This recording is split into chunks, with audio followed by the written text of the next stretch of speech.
आज हामी तमघासको बारेमा कुरा गर्यौं है। गुल्मी जिल्लाको यो प्रशासनिक केन्द्र, हामीसँग यसको बारेमा केही जानकारी छ। सरसर्ती हेर्दा त सामान्य पहाडी क्षेत्र जस्तो लाग्छ, तर यसमा अलि गहिरिएर हेर्दा केही चाखलाग्दो कुराहरू पनि देखिन्छन् जस्तो छ। हो नि, बाहिरबाट हेर्दा सामान्य नै देखिएला, तर भित्र अलि फरक छ। सुरु गरौं यसको अवस्थितिबाट। यो त गुल्मीको ठिक मध्यभागमा पर्ने रहेछ हैन, पहाडले घेरिएको। अहो, अनि जानकारीमा हावापानी पनि उल्लेख छ। उष्ण समशीतोष्ण खालको रे, न धेरै जाडो न धेरै गर्मी। हो, त्यो त भयो भौगोलिक कुरा, तर अझ महत्त्वपूर्ण त यसको अर्थव्यवस्था होला। जानकारीले के भन्छ भने यो कृषिमा आधारित छ। अब पहाडी जिल्ला भएपछि त्यो त स्वाभाविक नै भयो हैन र? हो, कृषि नै मुख्य आधार, तर कृषिभित्र पनि विशेष कुराहरू छन्, जस्तो कि यहाँ कफी र सुन्तला खेती राम्रो हुन्छ भनिएको छ। कफी र सुन्तला, दुवै नगदे बाली हो नि। यसले त स्थानीय आय आर्जनमा पक्कै राम्रो टेवा पुर्याउँछ होला, तर त्यो भन्दा पनि अझ ध्यान तान्ने कुरा अर्को पनि छ। के रहेछ त्यो? यही ठाउँमा कोबाल्ट जस्तो खनिज, त्यसको सम्भाव्यता पनि औल्याइएको छ। के रे? कोबाल्ट कफी र सुन्तला फल्ने ठाउँमा? हैन, यो त अलि अनौठो सुनिन्छ नि। स्रोतहरूले कतिको निश्चित भनेका छन् कि यस्तै सम्भावना मात्रै? स्रोतले त सम्भाव्यता मात्रै भनेको छ। हो, यति नै छ भनेर ठोकुवा चाहिँ छैन। तर कोबाल्टको महत्त्व त हामीलाई थाहै छ नि। आजकल ब्याट्रीमा अरू कति उच्च प्रविधिमा चाहिन्छ। हो, त्यो त हो।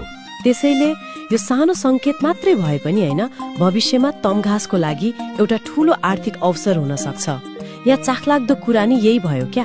एकातिर परम्परागत कृषि, कफी, सुन्तला, अर्कोतिर एकदमै आधुनिक औद्योगिक महत्त्वको खनिज। साँच्चै यो त गहिरो कुरा भयो। एउटै ठाउँमा कफी बगान पनि अनि खानीको सम्भावना पनि। यसले त अवसर मात्र होइन, सायद केही चुनौती पनि ल्याउला नि है व्यवस्थापनमा।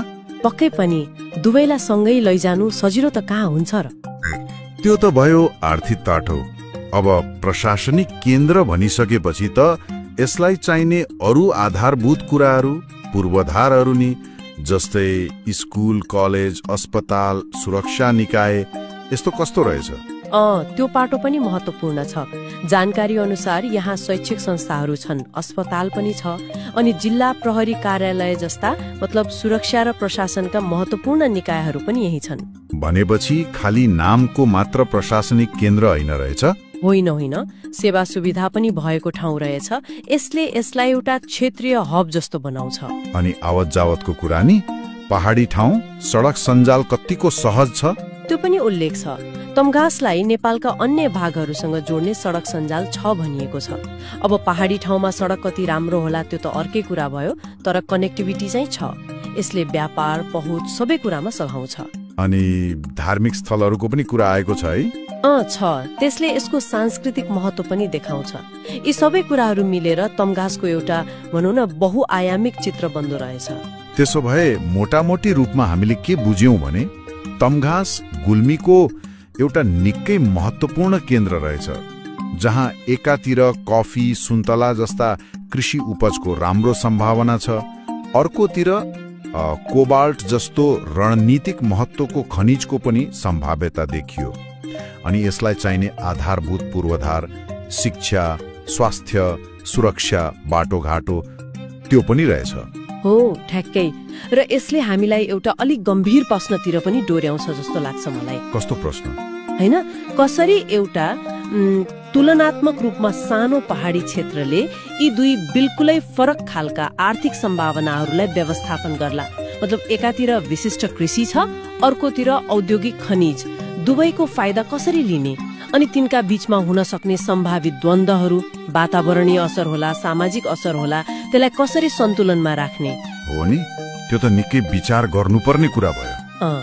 यो प्रश्नले तमघासको भविष्यको विकासको बाटो कस्तो होला, त्यहाँ के कस्ता अवसर र चुनौती आउलान् भन्ने बारे सोच्न बाध्य बनाउँछ।